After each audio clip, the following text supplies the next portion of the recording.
마태복음 13장 44절에서 46절의 말씀입니다. 하늘나라는 밭에 숨겨놓은 보물과 같다. 어떤 사람이 그것을 발견하면 제자리에 숨겨두고 기뻐하며 집에 돌아가서는 가진 것을 다 팔아서 그 밭을 산다. 또 하늘나라는 좋은 진주를 구하는 상인과 같다. 그가 값진 진주 하나를 발견하면 가서 가진 것을 다 팔아서 그것을 산다. 아멘, 아멘.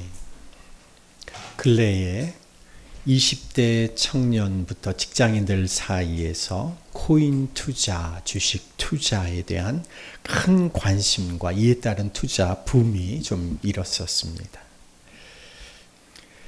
우리가 주식 투자, 코인 투자에 대한 경험이 있든지 없든지 상관없이 가만히 우리 인생을 살펴보면 우리도 직간접적으로 투자하는 삶을 살아가고 있습니다.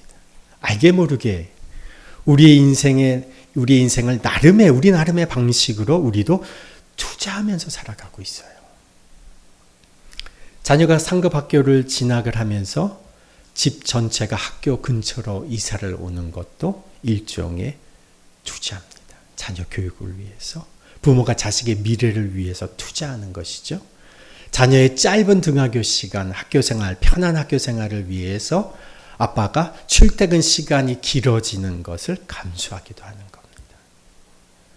우리 인생이 어떻게 보면 지속적으로 무엇인가에 투자하는 삶을 살고 있고, 어떤 면에서 그 투자에 대한 대가, 그 투자에 대한 수익을 얻으려고 나름대로 노력하고 있다는 것입니다. 성경을 이 투자의 관점에서 살펴보면 꽤 많은 성경 본문이 투자에 대해서 말하고 있음을 알 수가 있는데, 그 중에서도 오늘 본문은 투자에 대해 아주 직접적인 언급을 하고 있는 본문입니다. 오늘 44절 다시 한번 읽어보시면, 하늘나라는 밭에 숨겨놓은 보물과 같다. 어떤 사람이 그것을 발견하면 제자리에 숨겨두고 기뻐하며 집에 돌아가서는 가진 것을 다 팔아서 그 밭을 산다. 우리는 예수님을 믿는 그리스도인입니다. 우리는 예수 그리스도로 말미암아 하늘나라, 하나님 나라를 상속받는 사람들입니다. 그리스도인으로서 사는 것에도 투자 행위가 수반됩니다. 어떻게 투자할 것인가? 투자의 가장 기본은 어디에서부터 시작될까요? 내가 무엇을 가지고 있는지를 알아야 하는 것에서부터 시작합니다. 내가 투자할 수 있는 투자금, 자본금이 무엇인지, 얼마나 되는지를 아는 것에서부터 시작되는 거죠. 오늘 이야기에서도 어떤 사람이 투자할 가치가 있는 보물을 발견했습니다. 집에 돌아가서 무엇합니까? 가지고 있는 것이 얼마나 되는지를 알아보는 겁니다. 가지고 있는 것이 무엇인지를 확인해 보는 거죠. 진주를 구하는 상인도 마찬가지죠. 자기가 가진 것을 얼마인지 돌아가서 확인해 보는 겁니다. 무엇에 투자할 것인가 보다 더 처음 시작 포인트는 내가 가진 것은 무엇인가에서부터 시작하는 거죠. 그러면 내가 가진 것은 무엇인가? 첫 번째 우리의 관심에 들어오는 것이 뭘까요? 돈입니다. 모든 사람이 그 사람이 얼마나 가졌느냐에 관심을 가집니다. 우리 자신이 얼마나 돈을 가졌느냐에 지대한 관심이 있지만, 특별히 다른 사람에 대해서도 저 사람이 얼마나 돈을 가졌는지 굉장히 관심이 많습니다. 우리가 먹고 사는데 부족함이 없느냐? 이거 굉장히 지대한 관심사입니다. 그런데 대부분의 사람들이 여기에서 자유롭지 못합니다. 늘 빠듯하게 살아가죠. 오늘 우리 주위에 보면 그래도 절대 빈곤으로 떨어지는 사람은 별로 없습니다. 왜냐하면 사회복지 시스템이 빈곤으로 떨어지는 것을 어느 정도 막아주기, 울타리가 되어주기 때문에 그렇죠. 돈을 가진다는 것은, 갖고 있다는 것은 일상에서의 의식주의 필요가 채워진다는 것을 의미합니다. 그리고 여분의 돈은 투자의 수단이 될 수도 있습니다. 그런데 대부분의 사람들이 투자할 만큼의 여분의 돈을 가지고 있지 못합니다. 우리가 정해놓은 만큼 꾸준히 저축을 하는 사람도 있지만, 그것이 시간이 지나서 투자의 수단이 되기도 하지만, 보통의 많은 사람들은 빠듯한 생활 속에서 겨우 노후 생활하고 있습니다. 누가복음 14장에 보면 14장 28절에 너희 가운데서 누가 망대를 세우려고 하면 그것을 완성할 만한 비용이 자기에게 있는지를 먼저 앉아서 셈하여 보지 않겠느냐? 그렇게 하지 않아서 기초만 놓은 채 완성하지 못하면 보는 사람이 그를 비웃을 것이며 이 사람이 짓기를 시작만 하고 끝내지를 못하는 였구나 하고 말할 것이다. 그리스도인들이 무엇에 투자할 것인가를 생각하기 전에 먼저 계산을 해봐야 된다는 거죠. 내가 가진 것이 무엇인지를 생각해 봐야 한다는 거죠. 그런데 우리가 우리 자신을 살펴보니까 내게는 투자할 만한 돈이 없습니다. 오히려 나는 갚아야 할 부채만 많습니다. 그 돈이 없으니 그러면 우리는 투자할 것이 없는 것일까요? 예전에 아는 분이 저한테 카톡을 하나 공유를 해주셨는데 우리 몸의 가치가 돈으로 환산되면 얼마일까를 이렇게 계산을 해놓은 카톡을 하나 보내주셨어요.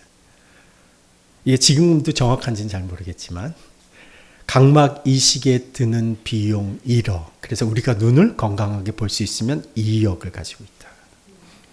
신장 이식 수술하려면 3천만 원이 든답니다. 심장을 이식하는 수술을 하려면 인공심장까지 하면 5억이 든다고 합니다. 간 이식, 혈액 리터당 50만 원. 골수 엄청 비싸더라고요. 리터당 골수가 1억이에요. 그리고 팔, 다리를 우수우족으로 채운다고 하더라도 이렇게 몸의 가치를 단순히 그냥 산술적으로 돈의 가치로 따져보니 걸어다니는 건강한 우리 몸이 51억의 재산이더랍니다. 거기에 죽은 사람은 수십억을 주어도 살 수 없는 오늘이라는 시간을 우리가 살아가고 있고 그리고 산소 호흡기를 끼면 하루에도 적지 않은 비용이 나아가는 이 산소를 무한대로 우리가 매일 사용하면서 살아가고 있다는 것이죠. 투자할 것이 없다고 살아가는 우리의 몸만 가지고도 우리의 인생만 가지고도 우리는 51억이라고 하는 자산을 가진 사람이라는 거죠. 투자할 것이 없다라고 그냥 단순히 생각하는 것은 아직 내가 무엇을 정말 갖고 있는지를 잘 몰라서 하는 이야기입니다. 몸의 가치뿐만이 아니라 우리의 인생의 가치가 얼마인지를 잘 몰라서 하는 이야기입니다. 그래서 무엇을 투자할 것인가? 돈을 가장 먼저 사람들은 생각하지만 재산, 돈이 없어도 우리는 투자할 것이 있습니다. 우리의 무엇을 투자할 수 있을까요? 시간을 투자할 수 있는 겁니다. 무엇을 투자할 수 있을까요? 우리의 마음을 투자할 수 있습니다. 우리의 열정과 재능을 투자하는 겁니다. 나의 마음을 투자하는 겁니다. 이것이 사도행전에서 초대교회 사람들이 보여줬던 삶의 방식이었습니다. 그들이 뭐를 투자하고 있는지 한번 보십시오. 사도행전 2장 44절에 믿는 사람들은 모두 함께 지내며 2장 46절에 그리고 날마다 한 마음으로 성전에 열심히 모이고 사도행전 4장 32절에 많은 신도가 다 한 마음과 한 뜻이 되어서 무엇을 투자하고 있습니까? 시간을 투자하고 마음을 투자합니다. 그러면 거기에는 당연히 물질도 함께 사용되어지는 겁니다. 믿는 사람들이 함께 지내고 그리고 날마다 한 마음으로 성전에 열심히 모이고 많은 신도가 다 한 마음과 한 뜻이 되어서 살아가니 어떠한 일이 벌어지느냐? 모든 것을 공동으로 소유하여 아무도 자기 소유를 자기 것이라고 하지 않고 모든 것을 공동으로 사용하였다. 그들 중에 가난한 자가 없었다. 그리스도인의 투자에 있어서 돈보다 선행되는 것이 시간이요 그리고 마음, 열정과 재능입니다. 시간과 마음을 투자하려고 하니까 오갈 수 있는 지근거리에 살아야 하는 겁니다. 함께 마음을 나누고 식사를 나눠야 하니까 오갈 수 있는 가까운 지역에 살아야 하는 거죠. 투자하려면 첫 번째는 내가 가진 것이 무엇인지를 알아야 합니다. 그리고 나서 내가 없는 것에 신경 쓰지 말고 내가 가진 것으로 투자하는 겁니다. 재정과 시간과 마음, 열정과 재능을 가지고 투자할 수가 있는 겁니다. 내가 가진 것이 무엇인가를 살펴보고 나면 두 번째, 우리는 정말 무엇에 투자할 것인지를 생각해 볼 수가 있습니다. 44절을 다시 보시면 하늘나라는 밭에 숨겨놓은 보물과 같다. 어떤 사람이 그것을 발견하면 제자리에 숨겨두고 기뻐하며 집에 돌아가서는 가진 것을 다 팔아서 그 밭을 산다. 이 예수님의 이야기에서 어떤 사람이 어디에 투자를 합니까? 보물에 투자를 합니다. 그러나 그가 자신의 것을 다 팔아서 실제로 구입한 것은 무엇입니까? 밭입니다. 눈에 보이는 밭을 샀습니다. 그 밭은 눈에 보이는 것입니다. 보물은 눈에 보이지를 않습니다. 그런데 여기 이 이야기에서 이 본문의 구절을 가만히 살펴보시면 이 보물이 그냥 우연히 그 땅에 묻혀 있는 것이 아닙니다. 보물의 주인이 일부러 밭에 숨겨놓았다는 것이죠. 보물의 가치를 아는 사람만 그 밭에 투자하도록 일부러 숨겨놓은 것입니다. 이 보물이 무엇일까요? 하늘나라입니다. 하늘나라는 보이지를 않습니다. 하늘나라는 돈 주고 살 수가 없습니다. 이 세상 돈을 다 긁어 모아도 지난주에 하늘나라에 장식된 보석 한 개도 구입할 수가 없습니다. 지난주 하늘나라 보좌 앞에 수정같이 맑은 유리바다 그 한 평도 이 세상 돈 다 모아도 살 수가 없습니다. 최근에 AI 열풍이 불면서 AI 데이터 센터를 짓는데 어마어마한 돈이 들어갑니다. 이것을 한 기업이 감당하기가 어려우니까 기업들이 사우디 국부 펀드도 찾아가서 또 세계의 갑부들의 돈을 끌어모으려고 세계를 다니면서 투자를 유치하려고 합니다. AI 데이터 센터를 먼저 선점하는 것이 미래의 돈, 먹거리를 선점하는 것이다 생각하면서 수백 조의 돈을 거기에 지금 퍼붓고 있습니다. 그런데 그 많은 돈 다 끌어 모아도 하늘나라 한 평도 살 수가 없습니다. 그런데 하늘나라는 살 수 없는데 보물이 숨겨진 밭에는 투자할 수가 있습니다. 이 밭이 무엇일까요? 보물은 보이지 않지만 하늘나라는 보이지 않지만 밭은 보입니다. 밭은 바로 눈에 보이는 교회 공동체입니다. 우리 부모님 세대에 정말 신실했던 믿음의 우리 선배들이죠.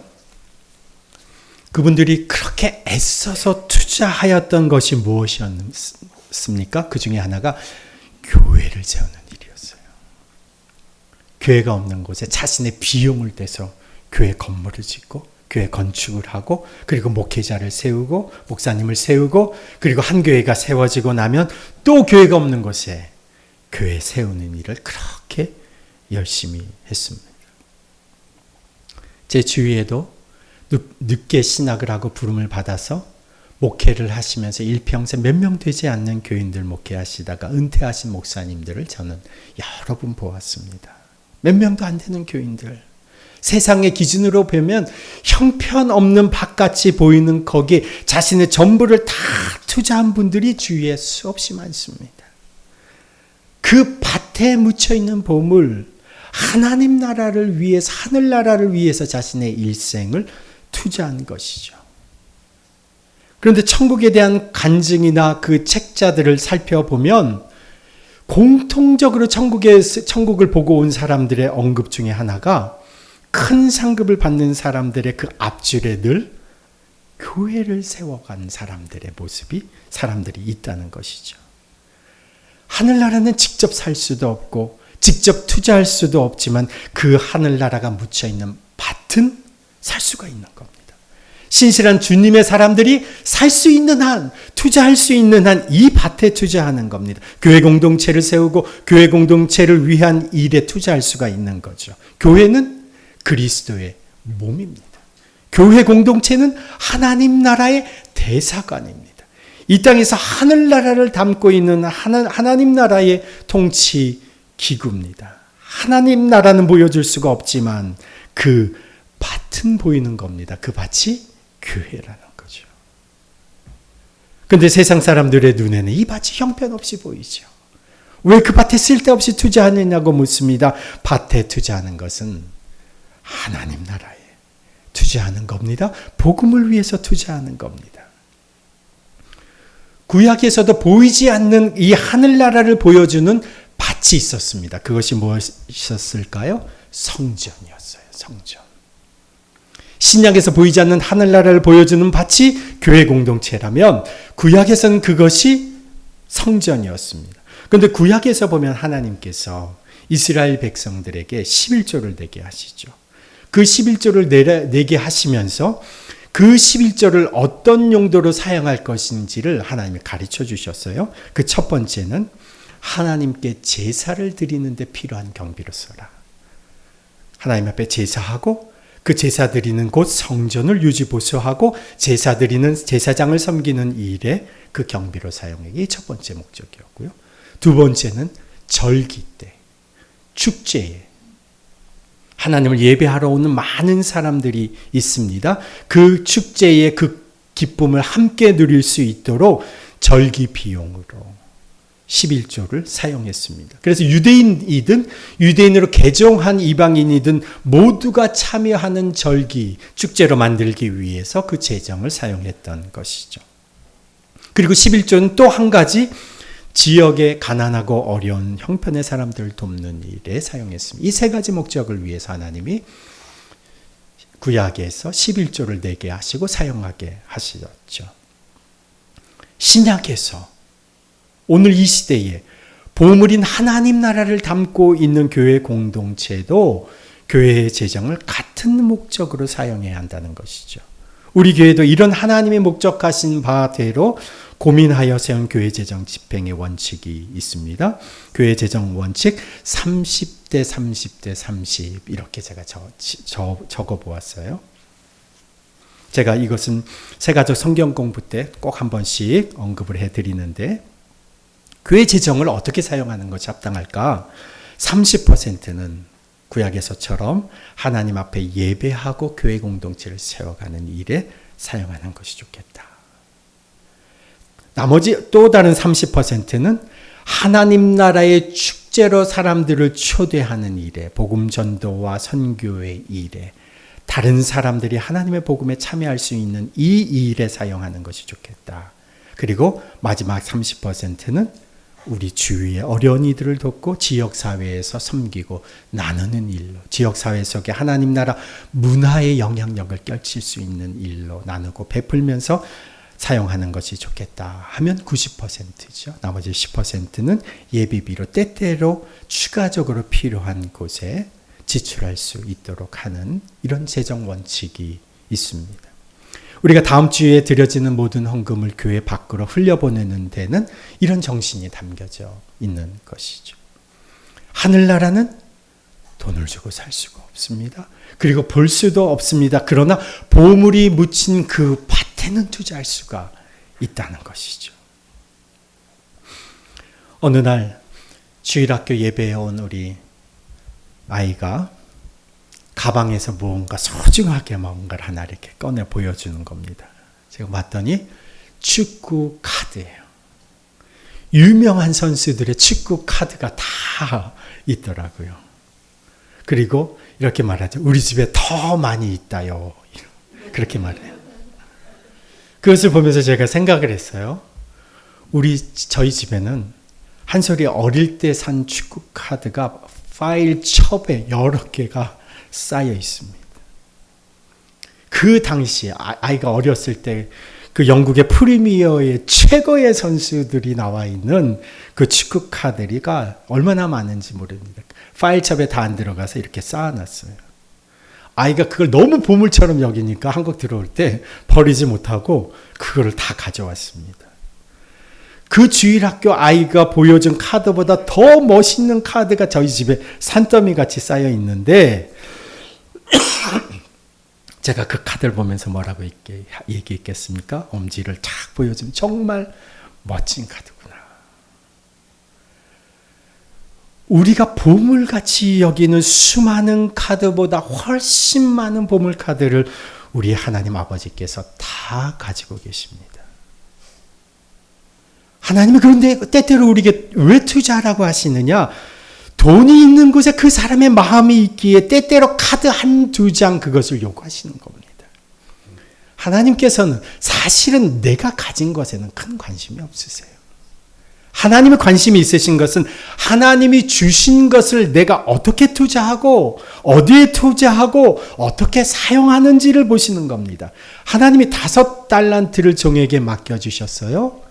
이것은 오늘 우리나라 말, 우리 이 시대 이렇게 번역이 됩니다. 하나님이 그 종에게 100억을 맡겨주셨다. 그 가치입니다. 하나님이 2달란트를 40억을 맡겨주셨어요. 하나님이 20억 1달란트를 사람에게 맡겨주셨어요. 하나님은 내가 가진 것에 별로 사실은 관심이 없으세요. 하나님이 나를 위해 무엇을 투자하셨는지를 한번 생각해 보십시오. 하나님께서 아들 예수님을 나를 위해서 투자하셨습니다. 예수 그리스도 그분이 나를 대신하여 십자가에서 죽으셨습니다. 그분이 나의 죄를 대신해서 죄의 형벌을 받으셨고 그 십자가에서 내 죄를 씻으셨습니다. 그 십자가에서 하나님과 내가 원수되었던 관계가 화해되었죠. 그 예수님께서 죄값을 치르시고 죽으신 예수님께서 우리 모든 인간이 내가 치러야 할 죽음을 대신 치르시고 3일 만에 죽음을 이기시고 살아나셨습니다. 죄 지은 나의 죄의 형벌과 저주를 가져가시고 죽음을 이기신 부활의 생명을 우리에게 부여해 주신 거죠. 그것을 위해서 예수님의 생명을 하나님께서 투자하신 것입니다. 예수님을 믿는 자는 그분과 함께 죄의 형벌이 이미 치러지고 십자가에서 나도 죽은 것이죠. 예수를 믿는 자는 죽음을 이기시고 부활하신 그 예수 그리스도의 부활의 능력이 나에게 이미 임한 것입니다. 이 예수 그리스도가 바로 하나님께서 우리에게 투자해 주신 막대한 투자입니다. 하나님이 우리를 이렇게 투자해 주셔서 계시록 5장 9절에 보면 24 장로들과 네 생물들이 뭐라고 하나 예수님을 찬양하느냐. 주님은 죽임을 당하시고 주님의 피로 모든 종족과 언어와 백성과 민족 가운데서 사람들을 사서 하나님께 드리셨습니다. 라고 노래로 이 어린 양 예수님을 찬양합니다. 우리를 위하여 투자하신 예수 그리스도를 통해서 우리에게 주어진 보물, 그것이 바로 하늘나라입니다. 우리가 이 보물을 발견하게 되면 하나님의 아들 예수 그리스도가 나를 위하여 죽으셨다는 사실, 그리고 하나님이 나를 위해 이런 막대한 투자를 감행했다는 사실을 알면 이렇게 해서 우리에게 주신 예수 그리스도의 몸이라고 지칭하시는 교회 공동체를 사랑하지 않을 수가 없는 겁니다.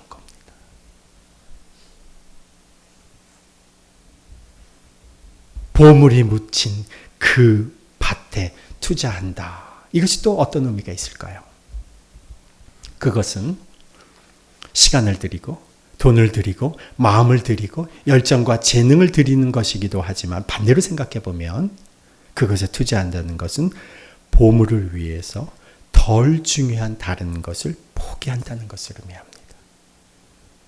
보물을 발견한 사람은 보물을 위해서 그 밭을 사려고 자기의 가진 것을 포기하는 겁니다.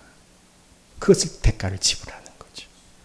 정말 중요한 것을 얻으려면, 정말 가치 있는 것을 얻으려면 덜 중요한 것은 포기할 수밖에 없는 겁니다. 제가 예전에 영국에 있을 때 토요일에 설교를 준비하는데 토요일 저녁에 BBC에서 하는 축구 프로그램이 있어요. 매치 오브 더 데이. 너무너무 좋아하는 축구 프로그램이. 그 주에 보통 수요일에 축구 경기가 한 번 있고 토요일에 경기가 있는데 대부분 토요일에 많이 있죠. 토요일 그 저녁에 그 주에 있던 모든 프리미어 축구 경기를 전부 하이라이트를 보여주면서 해설을 다 해줍니다. 이게 매치 오브 더 데이라고 하는 프로그램인데 그때는 제가 주중에는 일을 하고 주말에는 사역을 이렇게 병행하면서 정말 바빴던 때라 제가 말씀을 이렇게 마음을 다해서 준비할 수 있는 시간이 토요일밖에 없었어요. 그리고 거기다가 제가 영어로 설교를 해야 되니까 에너지가 많이 들어갔는데 토요일 저녁 2시간 매치 오브 더 데이 이거 꼭 보고 싶은데 주일을 위해서 이 2시간을 포기하는 겁니다. 정말 축구를 좋아하지만 더 중요한 것이 있으니까. 그래서 제가 그것을 녹화를 해두었어요. 그리고 녹화 영상을 언제 볼까요? 주일날 예배 다 마치고 주일 오후에 오면 집에 와서 그때 봅니다. 가장 중요한 것을 위해, 가장 소중한 것을 위해 내가 좋아하는 것쯤은 포기하는 것이 투자입니다. 포기하지 않으려다가 재물과 함께 망하고, 포기하지 않으려다가 결국 소중한 것을 함께할 시간을 놓쳐버리고, 포기하지 않으려다가 결국 주님이 나를 모른다고 하는 그때를 갑자기 맞이할 수도 있는 겁니다. 그 밭에 투자하기 위해서 무엇을 가장 먼저 포기해야 할까요?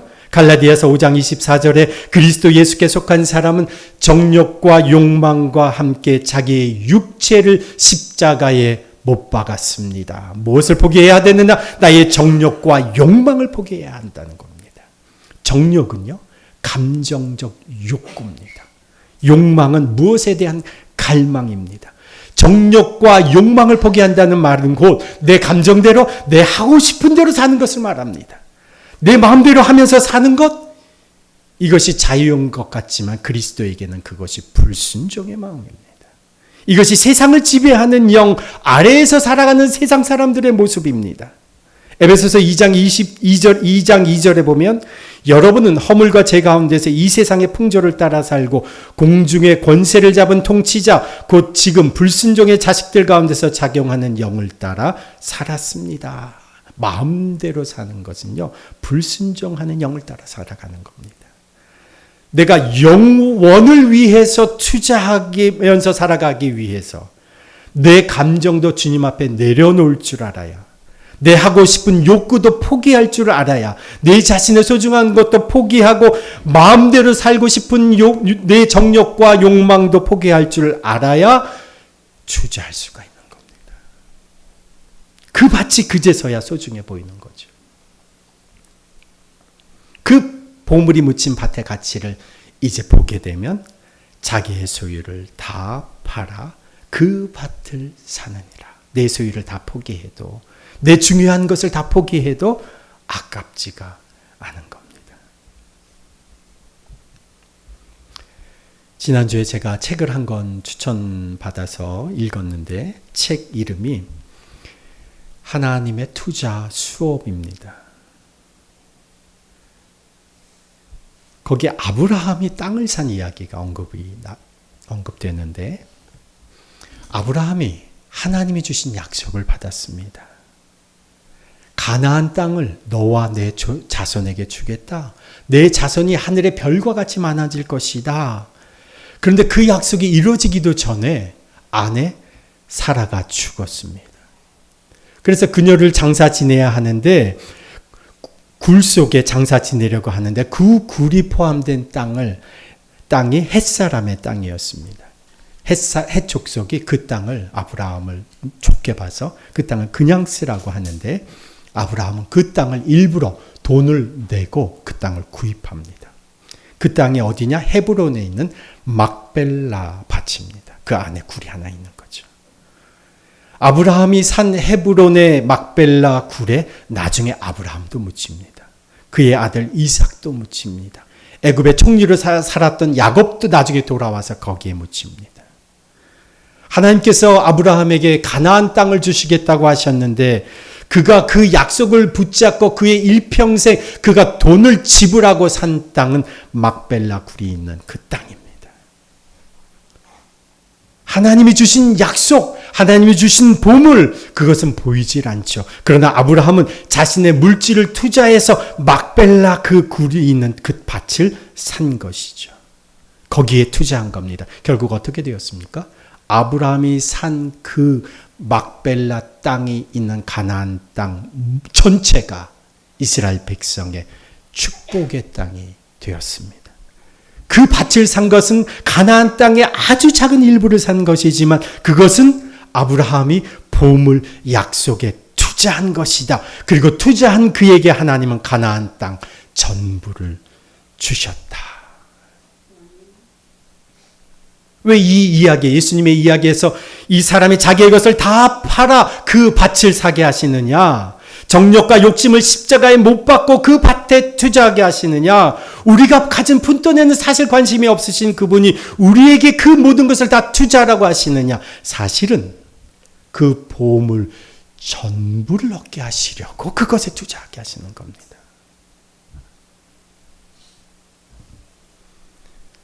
그 책의